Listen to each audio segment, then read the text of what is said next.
All right, welcome. Thank you so much for joining us tonight on our third edition of this leadership series for Teacher Talk this year. If you've been fortunate enough to join us for the past two sessions, you know how great this is going to be. If you haven't joined us, they are available at LifeChangeroftheYear.com on our Teacher Talk page. Definitely go check them out because those first two sessions were amazing. So we talked about unfinished leadership and unlearning leadership as the first session. And tonight, I'm not going to steal the show here, but I'm really excited about it. We are going to actually be talking about student voice. And so we are doing this teacher talk in this whole leadership teacher talk series, actually in collaborations with members of the American Association of School Administrators. And we just have a fabulous lineup of panelists tonight. I'm really excited to turn it over. We will have Teacher Talk continuing through the month of February, but again, this is the last one of the leadership series. So thank you so much for joining. We have a chat feature. So if you have any questions along the way, please feel free to just leave those questions there, comment as you please. We will try to address them, though I know we have a lot of content to get to. So without further ado, I am turning it over to our incredible moderators, Dr. Mike Lubelfeld and Dr. Nick Poliak. Take it away. Thank you so much, Mallory. Good evening. Thank you all for being here. We are absolutely thrilled to be in the third of three Life Changer of the Year Teacher Talks. We have brought you incredible panelists from all around, and tonight is no exception. We are so excited to learn more about student voice and how we bring it from invisible to invaluable and how we incorporate it into our leadership. My name is Mike Lubelfeld. I'm the Superintendent of Schools, North Shore School District 112, proudly serving children in Highland Park, Illinois, Highwood, Illinois, in the town of Fort Sheridan. I'm fortunate to work probably with the absolute best leadership team and teaching staff and educational support staff anywhere. Proud to be here with you tonight, Superintendent of Schools, author, and tonight, moderator with my good friend Nick Poliak of the Life Changer of the Year Teacher Talk series on student voice. Nick? Thank you, Mike. Good evening, everyone. So glad you're here tonight. My name is Nick Poliak. I'm very proud to be the superintendent for Leiden High School District in suburban Chicago. Mike's district is located on the beautiful shores of Lake Michigan. My district is located on the beautiful runways of O'Hare International Airport. We're thrilled to be here with you tonight. We think we saved the best for last. We've got an amazing group of panelists and a wonderful topic tonight. And so we're going to actually ask our panelists to introduce themselves. We've asked them just to tell you a little bit about who they are, where they're from, and maybe a memory from when they were students, since we're talking about student voice tonight. So without further ado, I'm going to go across the top of my screen. And Roy, do you want to go first? Sure, I'd be glad to. Thanks, Nick. And thank you, Nick and Mike, for having me here tonight. This is a pleasure and an honor. So my name is Roy Rexowski. I am in my 8th year as superintendent of schools in the Edgewater Park Township School District, which is in Burlington County, New Jersey. It is a K-8 district, which is fairly common in New Jersey, about 1,000 students. Before this position, I was a middle school principal for about 6 years, K-8 principal, and I was a music teacher for 13 years before that. So I enjoyed retirement in my 20s. And now I'm working my tail off to catch up and having a great time. So when I think back to my schooling, having that music background was so key. And I didn't know it at the time, but what it really did was prepare me to be a school leader. And I've met several people, school leaders with this music background and music teacher background. And when you think about it as a band director, you have to pull people together that are different grade levels, different skill levels, different instruments, different techniques. You have to work with parents, you have to work with administration and teachers. So without realizing it, it kind of gave me a yearning for leadership and really prepared me to make that transition. But one of the best memories I have is working with my high school band director himself. And he taught me that it's ultimately all about relationships, people, not programs. And when you take time to build those relationships and reach people at their level, bring them together, develop some kind of common vision and a plan to get there, good things can happen. So thanks again for having me. Thanks, Roy. Susan, you want to go next? Sure. Good evening, everybody. Nick and Mike, thanks so much for including me in this. I am Susan Enfield. I am the proud superintendent serving Highline Public Schools. This is my 9th year serving Highline. We are a richly diverse school system serving approximately 17,500 students just south of Seattle. When you feel good about flying again, I hope that you will fly to Seattle. And when you land in SeaTac International Airport, my district surrounds the airport. So that's where Highline is. My friends here know that in Highline, rather than a mission or vision, we have our Highline promise. And that promise is to know every student by name, strength, and need, so they graduate prepared for the future they choose, not a future that adult choices and adult biases perhaps have chosen for them by lack of opportunity or pushing them in a particular direction based on perception. I think for me, a memory that stands out where I, as a student, was known by name, strength, and need by one of my teachers was when I was in 2nd grade. And I actually went to Catholic school, and Sister Sheila was my 2nd grade teacher. And we were going through a lot in our family. And Sister Sheila knew that maybe I needed a little extra attention. And she also knew that I loved to read. And she also knew that my most favorite book in the world was Tales of a Fourth Grade Nothing by Judy Blume. I thought that was the funniest book ever written on the face of the planet. And so Sister Sheila let me read installments of that book to the class. Those of you who know me and my control issues and my bossiness will know how much I liked this idea. So I got to get up in front of my classmates and read to them a couple times a week passages from this book. And I know it sounds like a silly thing, but it's always stuck out with me because she knew. She knew what I needed and she made it happen. And that's what our teachers and staff do for our kids each and every day. That's why they're heroes. Oh, I love that story. My favorite book was How to Eat Fried Worms. You remember that? That's topic for a different day. Marcus, you want to jump in next? Yeah, sure. Well, Mike and Nick, thank you. I appreciate you having me here and having the opportunity to be able to connect. I actually, while you're on the North Shore and you're next to O'Hare, I'm a little bit further down where the cows and the farmland are. Just a little bit down the road. I'm an hour outside of the city of Chicago in a town called Huntley, Illinois. I serve as the principal of Huntley High School, which is kind of pictured behind me. It's a school population of 3,000. We are a large suburban school district. And this is actually my 3rd year as principal of Huntley High School. This is my 12th year in education, my 10th year in school administration altogether. I only taught for just a couple of years down in Central Illinois.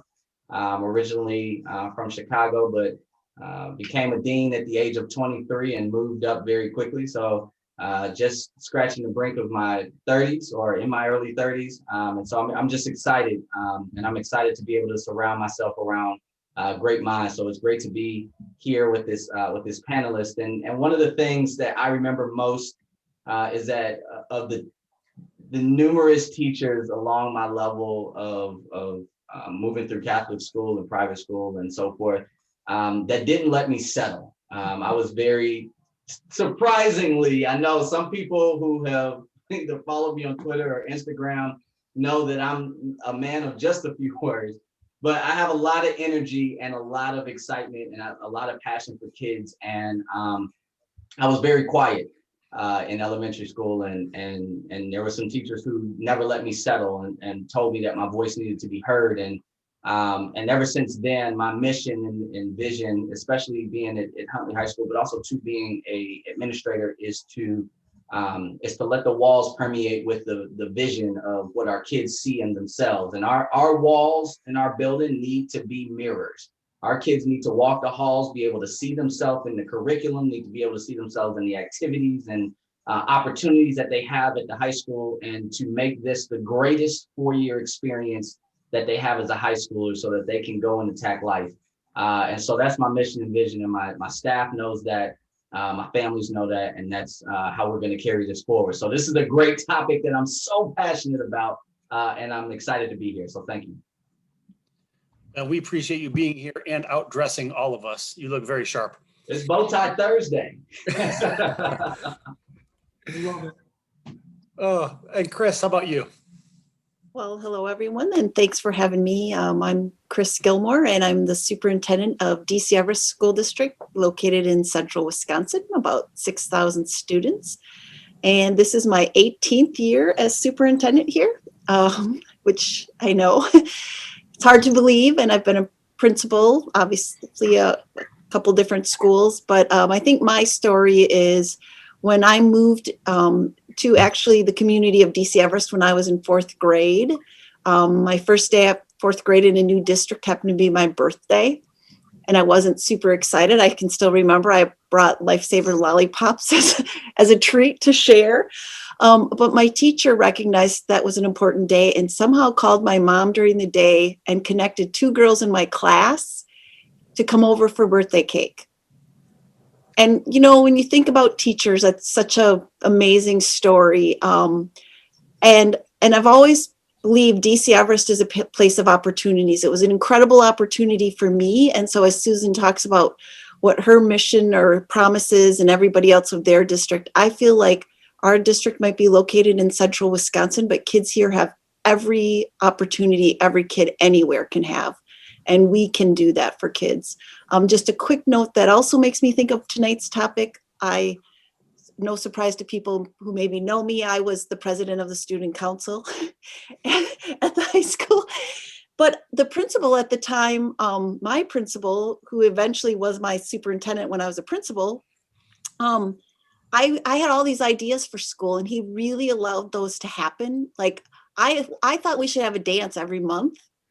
Surprise, surprise. And as long as I could find the advisors and get the money and the DJ, he was okay with it. So I just think I've always been about empowering kids. And so I'm excited to talk about this topic tonight.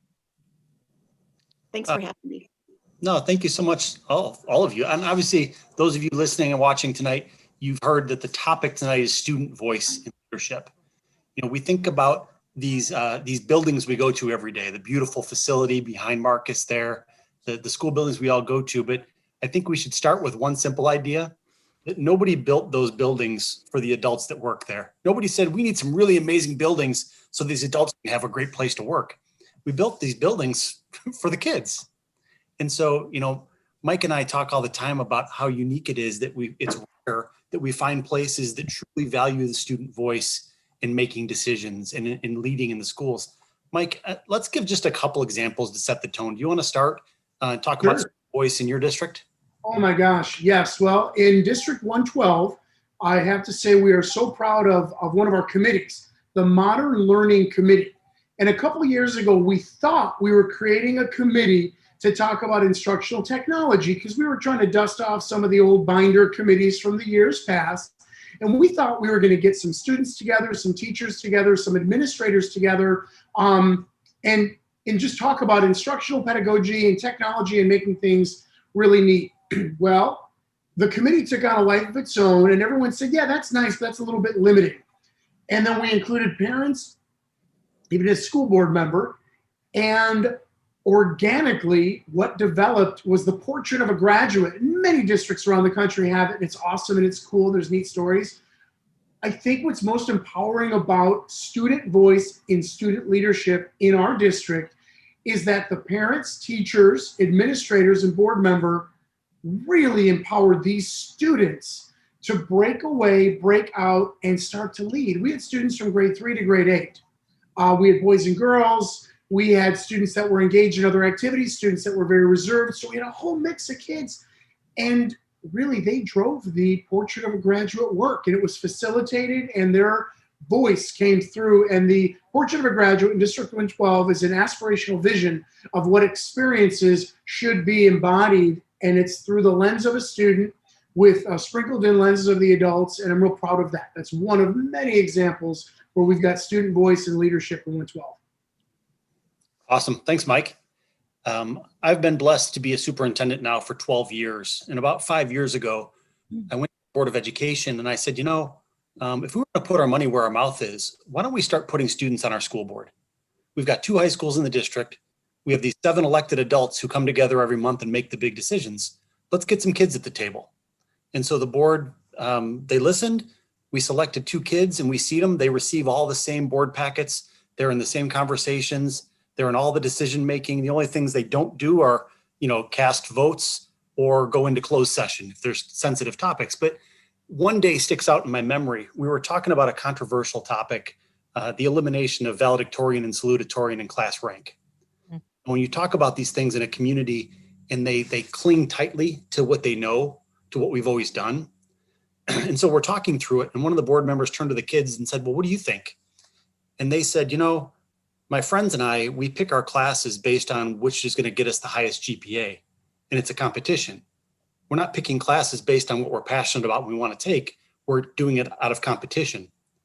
And so we talked it through. And that night we voted to get rid of class rank and valedictorian, salutatorian. And one of the board members looked at me and said, Nick, why haven't we been doing this forever? It's those career moments that you go, yes, we did it. And it's the empowerment of the students. And now we do that every year. We have kids at the board and it's phenomenal. So Mike and I share those stories just to set the tone. And so, in a similar way, we want to throw the question over to the panel now. We mentioned that the schools weren't built for the adults. They were built for the kids. And so how are you engaging student voice in leadership or decision-making in your school or in your district? I'm going to go in reverse on this one. So Chris, I'm going to start with you. Yeah, so I've always tried to include voice, and we have a student on the our board, but during this pandemic time, to me, it's been more important. I'm so concerned about our kids' voice and them sometimes lost at home, right? And we happen to be in person for elementary and hybrid for secondary, but one of the things I've been trying to do this year is something I call rounding. I have rounded with the high school student council, different groups of kids, and I'm also doing it with every first grader in the district. I'm reading in their class, but the question goes, what is going well? What do you like about school this year, even though we're in this time? Is there anybody that's helped make it go well? Who would you like to recognize? And I hear about all different kinds of people that I then recognize. Do you have the resources you need to do whatever to be successful? And then what could we do better? And it's really been interesting to hear from our high school students, things they like that we've changed, that we've tried as we try to reflect, we've gotten better at some things, and some things they're like, tell teachers we use Canvas, so-and-so's still on Google, get everybody on one thing, it's too many places. And it's great feedback though, because sometimes teachers look at administration and say, well, you're upsetting my apple cart. No, kids need a certain kind of consistency too. So, and in first grade, it's been amazing because I love talking to first graders. And sometimes they're silly, like I can't turn the school into cotton candy, as one kid suggested, but they've given us good ideas. Like we need more time to run free at recess. And that's what one of the kids said. And so we added an additional recess this year. And when I think about this pandemic, kids really haven't had that free play.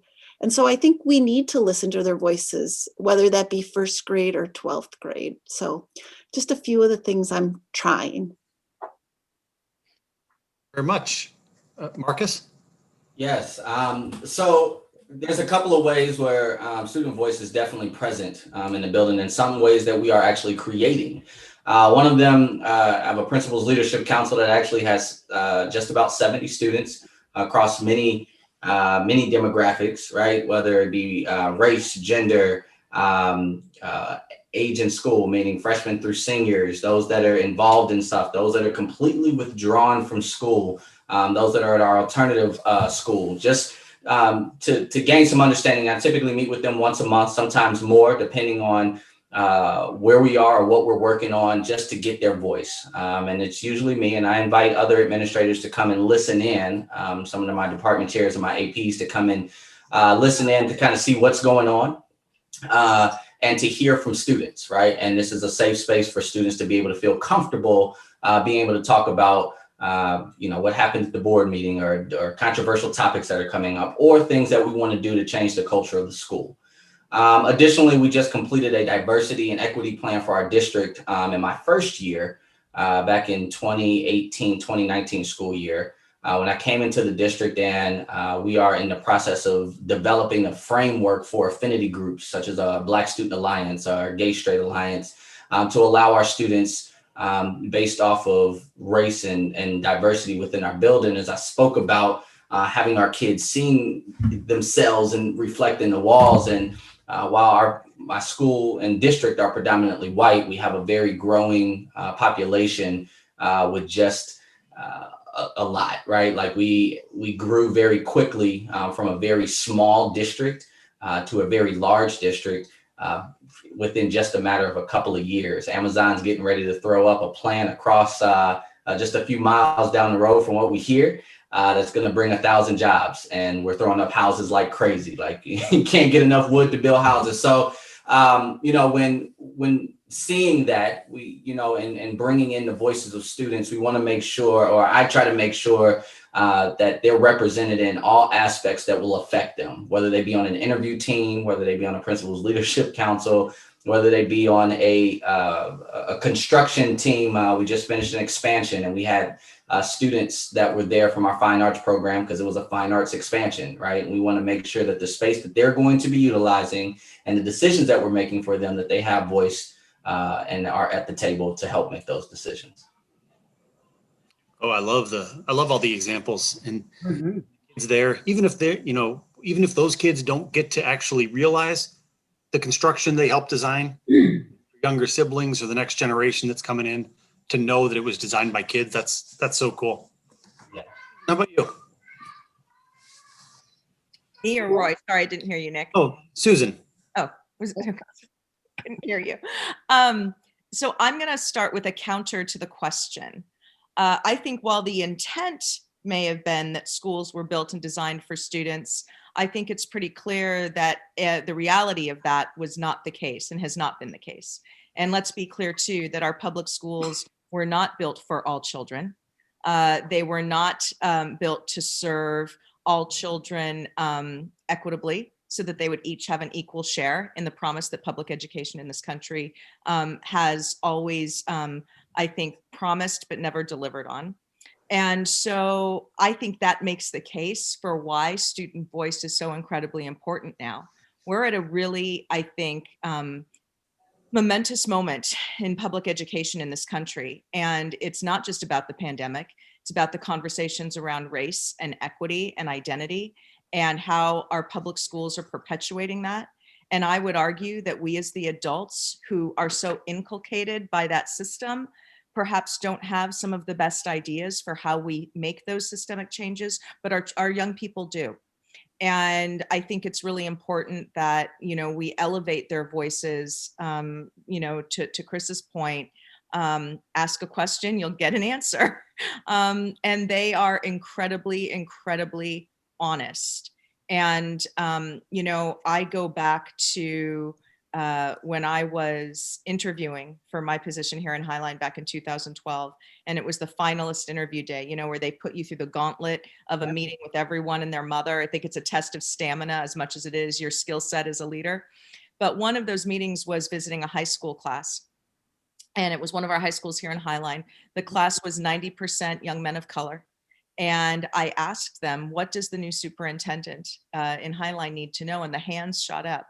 And the first student said, we need more AP classes. Another student said, if you take away athletics, I have friends who are going to drop out because that's what hooks them and keeps them coming to school. Another one said, just because we don't have a lot doesn't mean we don't want to have opportunities and be prepared and know how to be successful after we graduate. And I went home to my husband and I said, I'm all in. This is why I got into this work.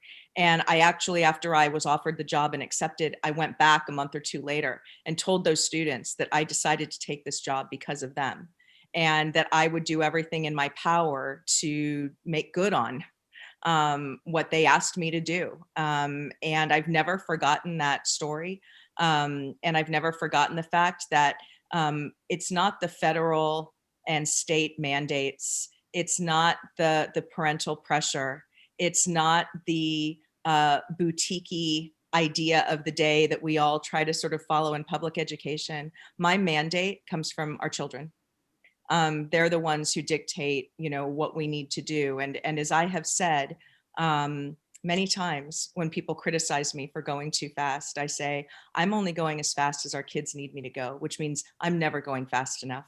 So my question is, when are you going to join me and step it up? Because our kids don't get a do-over, right? They don't get a do-over. And we have the resources and we have the knowledge to not put them in a position where they'd have to have a do-over. The question is, do we have the shared commitment and will to make our lives as the adults harder by questioning our own practices and pushing ourselves out of our comfort zone to do right by our children? And that's where their voices come into play so powerfully, because they are our mandate. I love the power of the words of the kids, and more important than that is the follow through you talked about. Actually making it come to life and be meaningful. Before I go over to you, Roy, we're going to skip for the panelists. We're going to skip question 2 and move to question 3. If you want to prepare yourself for that after Roy's answer. But Roy, why don't you chime in on the first question? Sure, thank you. In my district, we do have the traditional sort of formats of student council and National Junior Honor Society, but I want to share really three of the levels of student voice that I'm most proud of. And the first one has to do with strategic planning. I'm really proud that in our district, the strategic plan is much more than a binder on a shelf collecting dust. It is a document that truly reflects our strengths, our goals, where we're headed, and it is a collaboratively developed plan. And I've been through this process twice. I'm getting ready to start the third cycle. And each of the times that I've been in the district that we run the strategic planning process, we've had students at the table. We encourage them, we invite them, shake the bushes, get them out there, get them to the table, and they know that their voice is heard. And it's very powerful for a student to be able to stand up in front of a mixed group of stakeholders and say, here's what I think. And it's even more powerful for that student to see those ideas end up in the final plan. And I've always tried to avoid putting my thumbprint on that final plan and include as many voices as possible. But certainly when I see those opportunities to include student ideas and goals and a vision for our district, those are included in our strategic plan. So that's been a great process. I also, in my time in my district, we've created student liaisons to the Board of Education that report to the board each month on happenings. And at the middle school level, we have some staff who facilitate that, and it's been my pleasure to facilitate that at the elementary level. So each year I pick out, or with the help of the guidance counselor, I select 2 students that I work with each month throughout the year to develop this plan. And it's a great way to build a relationship. And it also creates opportunities to have those informal conversations about, hey, how's it going? What's happening? What are the things you like in your school? What things can be changed?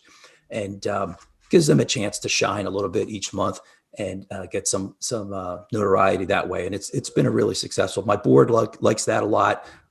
They love having a student come to the meeting and sharing ideas and what's happening in the school. But my major push for student voice, really, it didn't start out with the intention of student voice. It started out simply as a desire for me to build student leaders and share leadership concepts. I love leadership theory, and I guess my passion after just the theory is putting it into practice. And that's the challenge, right? So I want to convey this to students and build leaders. So 2 years ago, I started what I called a Student Leadership Academy. And I blocked out a whole day of events for the kids, had about 25 students there that day from grades 5 through 8.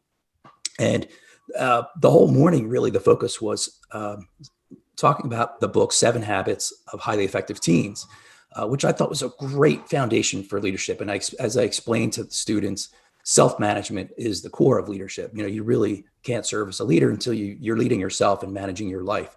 So that was a great foundation. And then we talked about, where's this group going to go, this Leadership Academy group? And what is our purpose? What is our vision for what we're doing?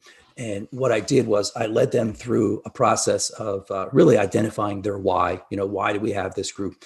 And at this point, I decided to call it Super SAC, which is Superintendent's Student Advisory Committee. And so we broke out into groups. At the same time, I was modeling consensus building tools and visioning work and goal statement work. And what we came up with, I'm going to just hold it up to the camera briefly, something I'm really proud of. I don't know if that's coming through. Well, I can explain it. So, students identified why are we doing this and talked about getting involved, increasing communication, connecting, improving the school, shared leadership, inspiring others, and develop that into a vision statement to inspire students to become better leaders through self-management, leadership skills, service, and influencing others to commit to social interdependence. So that came through a lot of communication with this group and consensus building. And then we set out some specific goal statements. And that became the purpose of the group, which after that we met once a month. And each agenda really had two major components. The first was, I'm here to listen to you. Tell me what's going on. Tell me what's on your mind. What's not going well? What is going well? What can I do better? And the second piece was really a focus on service learning and ways that this group could contribute to the community, help others, and learn through that process.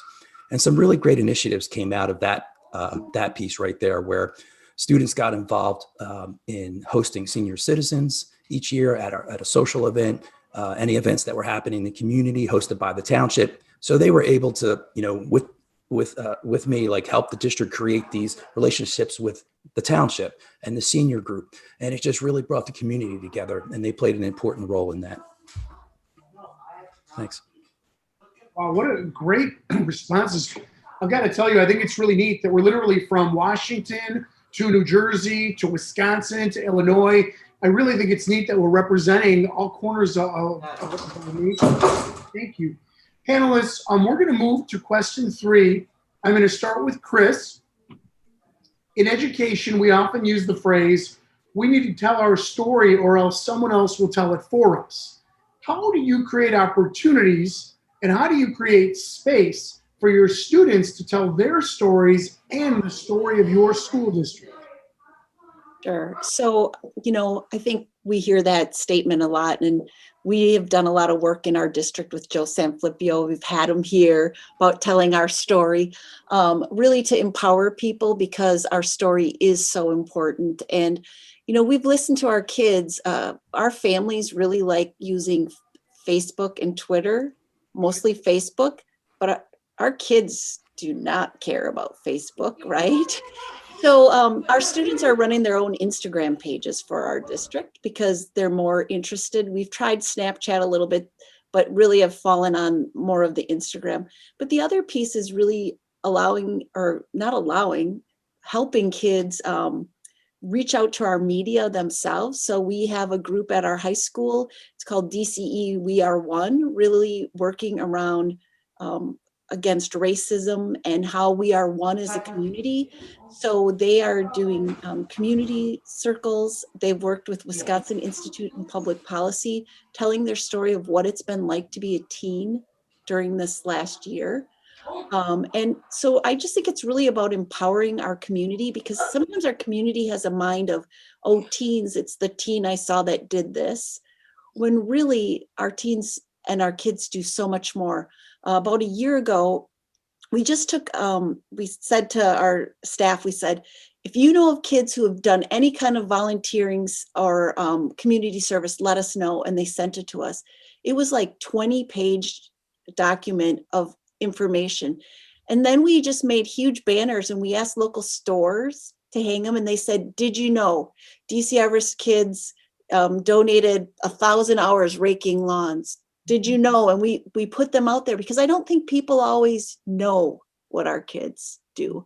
And it's such an incredible thing. We have incredible kids doing incredible things every day.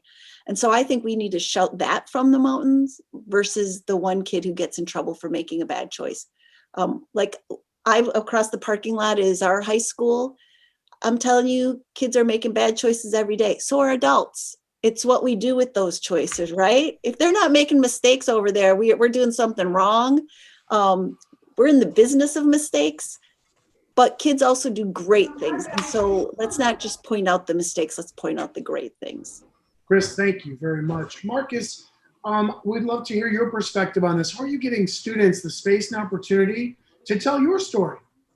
Yeah, so kind of to go off of Dr. Gilmore, and I appreciate the fact that social media is brought to the forefront, right? When I came to Huntley, we actually did not have, we had a Facebook page that kind of existed, but it really didn't, and no one to manage it. And so we now are on all 3 major platforms: Facebook for our parents, Instagram, Twitter, and many of our activities, our clubs and organizations, sport groups, typically our students who are posting what's going on in the work that they're doing within their particular groups.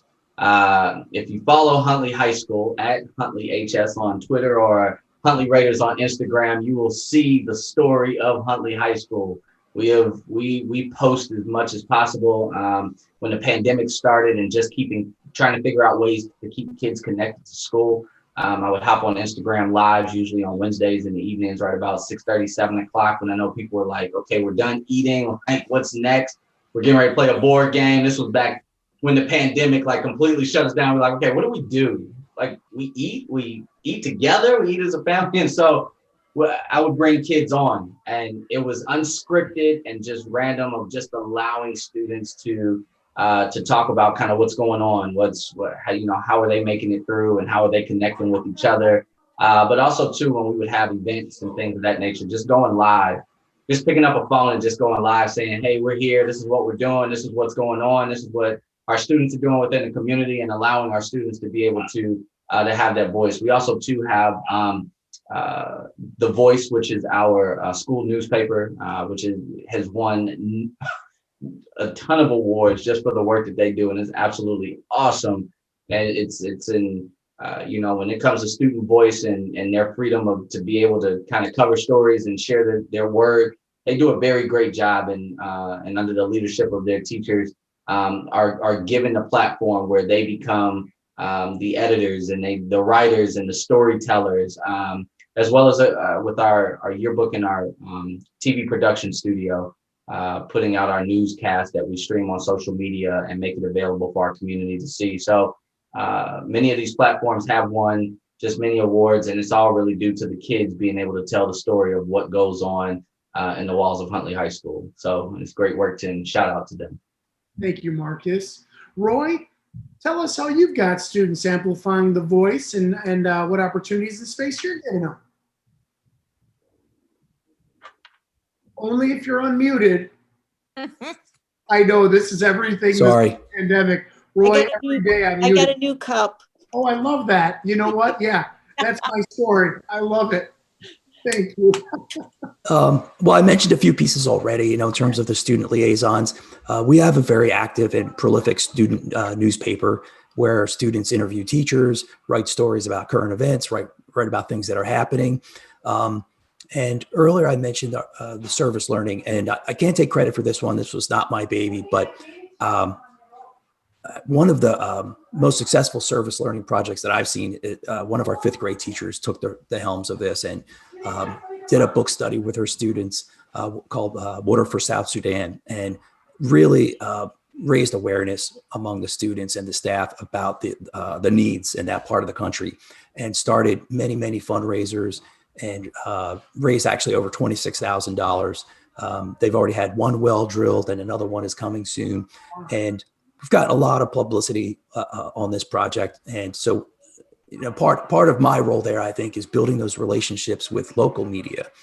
We have a very local newspaper, and then we have a broader county-wide newspaper, and maintaining those relationships has been an important part of my role, and bringing them in as much as possible to cover those events that students and teachers spearhead, that really define who we are and what we stand for. Thank you so much, Roy. Susan, please let us know how you do it in Highline. Yeah, so just building on what my colleagues here have said, our students are our why, and so obviously they're the heart of our story. And they're also some of the best people at telling our story. But what I think gives me such hope and is inspiring to me is our students are rewriting our story, because that's what needs to happen. Sort of circling back to my other comments around, we've got to really transform our system to better serve all children.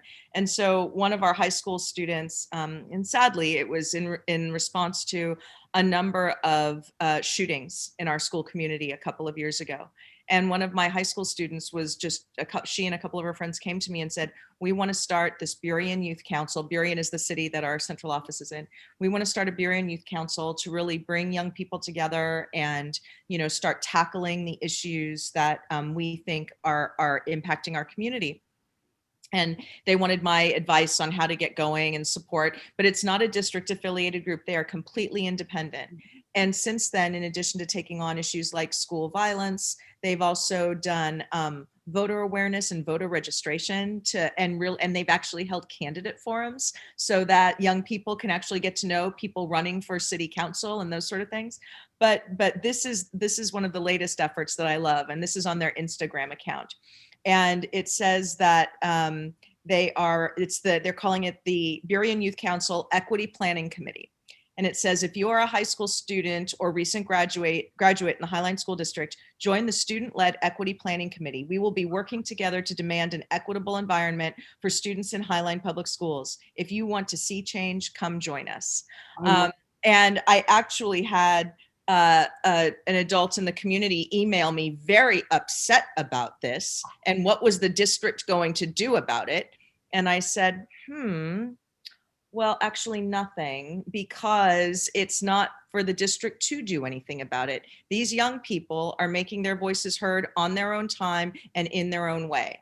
And we will happily sit down with them and hear what they have to say. And I would invite you to join us, because, the whole point is how do they not only, and to Chris's point, I want to be clear, we have so many good stories to tell, and it is so important to tell them, and getting our students to share that good news is great, but having our students help us rewrite the story, I think, is also as important, because they're living it in a way that we're not.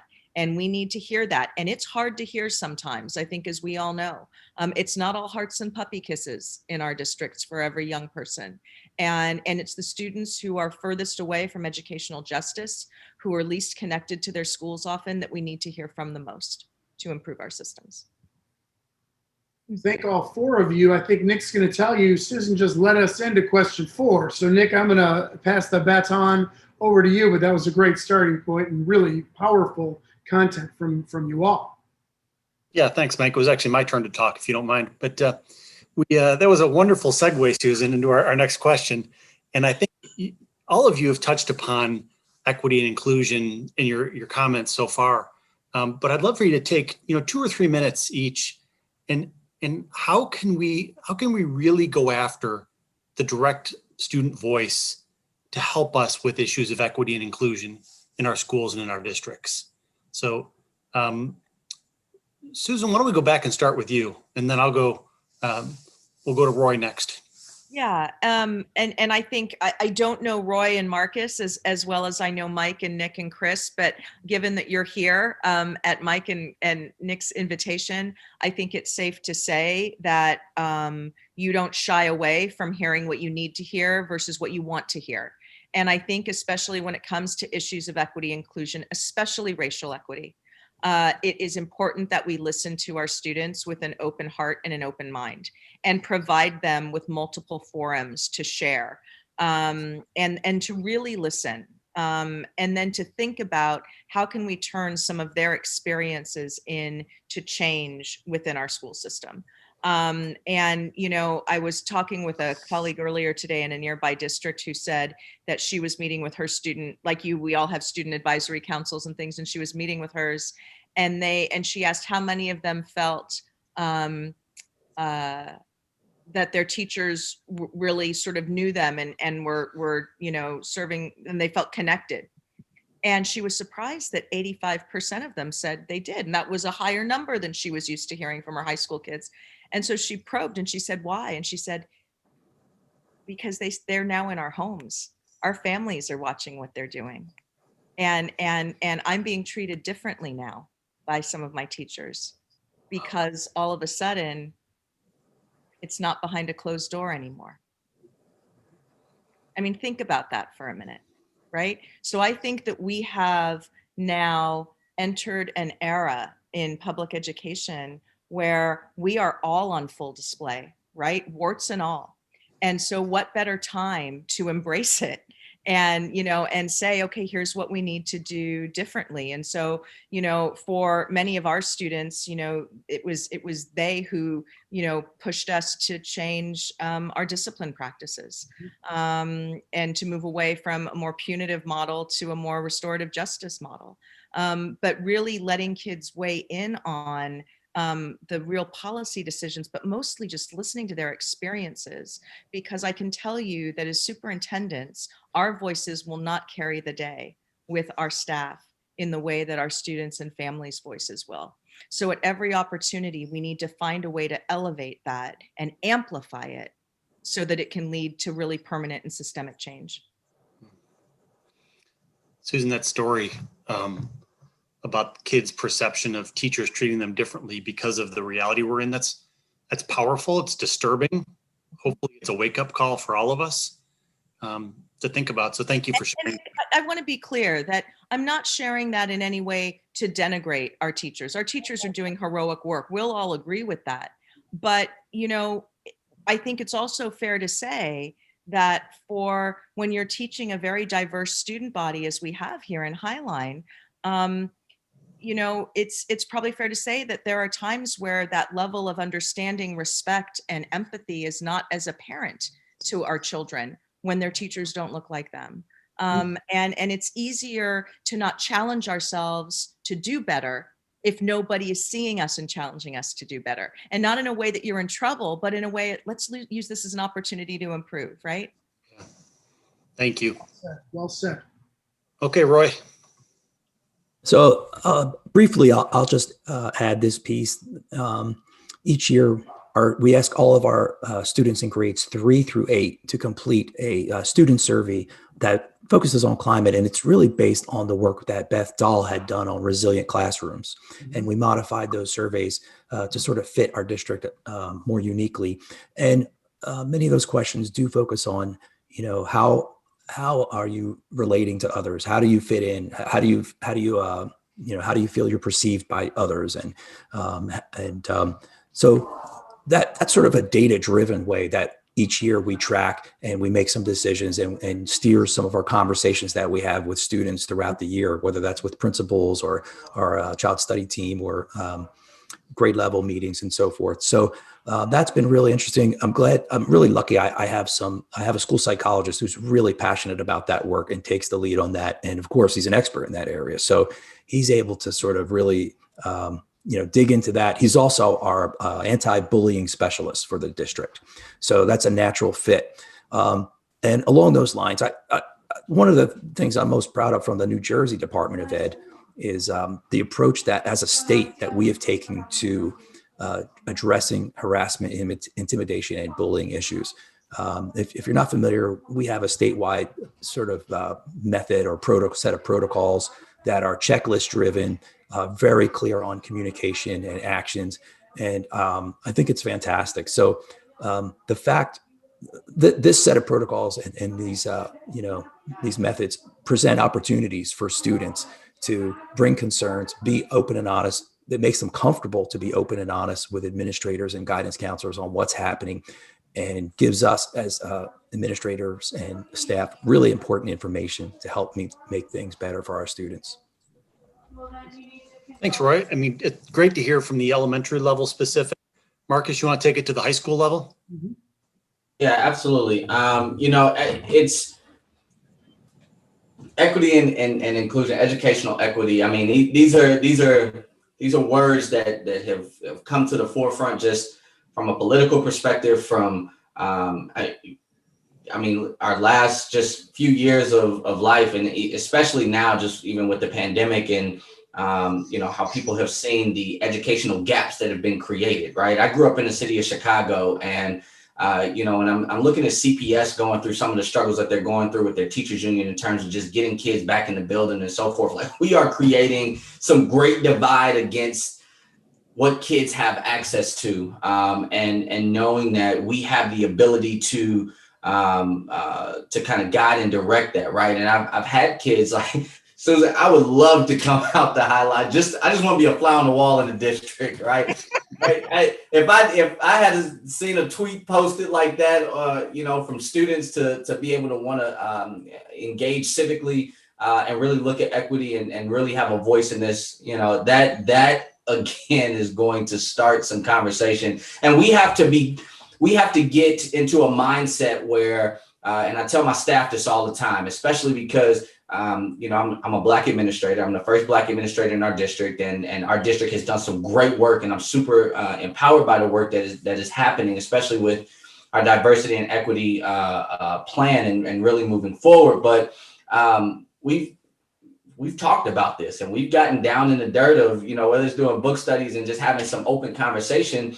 There have been people who have learned to be comfortable being uncomfortable when it comes to talking about inclusion, when it comes to talking about equity and educational equity. And the story I'll share is we were doing, student voice was present here when I talked about this diversity plan that we created when we brought a researcher in from Northern Illinois University to sit and do some focus groups with our Black students, our LGBTQ community, our Asian American, our white and Latinx communities. I sat in with the Black students, of course, and we were only looking for 10 students, and they were to come in with permission slips to say that, hey, they can sit and have these conversations. We had kids making copies of those permission slips, and they came to the door, they had it signed. They were like, look, I got this. I'm in this room. I'm going to be a part of this conversation. We had 25 kids that packed into a room that we were only expecting 10 to 15, and they sat silent for 5 minutes. And tears started rolling down their eyes. And I'm like, well, what did I walk into? Like, what's going on? And they said, well, Mr. Beelan, we've been in this district for so long. We've been here since early childhood. And now we're like juniors, freshmen, sophomore, juniors, seniors, some of us getting ready to leave. And we have never been in a room with this many Black people. And I said, what?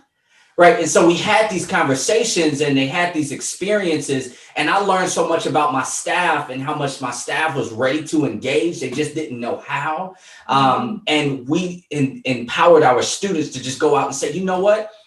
You feel comfortable going into this teacher's classroom and coming in as a new principal. I would have never thought that this teacher was one that would engage in conversation just to sit and say, hey, I don't understand what you're going through, but I'm willing to sit and be in the trenches with you going through these levels of inequality or trying to understand race. And when you're coming in and you just saw the news completely blow up with protests, who am I going to go to and spend most of my waking hours with in a school building and have conversation about things that are affecting me day in and day out? Well, I can go to Dr. Beelan, but he's a principal of a school and they come to me, but I also too want to empower our teachers to listen to our students and say, you know what, I am okay with saying I don't know and I don't understand, but I'm willing to sit with you and listen to your story and let that story help transcend the thoughts and the fears that we are afraid to talk about when it comes to equity and when it comes to thinking inclusion and really bringing it to the forefront. I'm sorry, this topic gets me all fired up, and Susan, that I was invigorated by it. So thank you.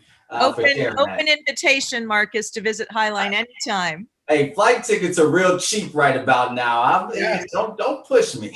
I said we're right near the airport, so come on over. All right, Marcus, when you want to go, Mike and I will come with you. We love visiting Susan. So Absolutely. My apologies, Chris. Go ahead and follow that. Yeah, I know.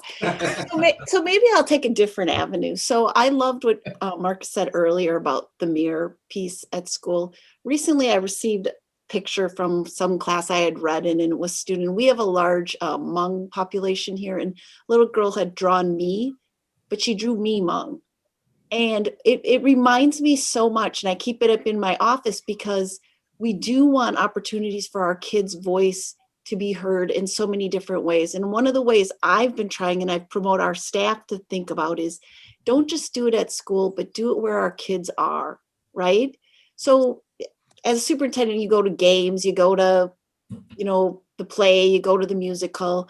I've tried to go to any kind of community cultural festival that I can, because it's where our kids are and can talk to me freely, right? It's their place, it's their environment.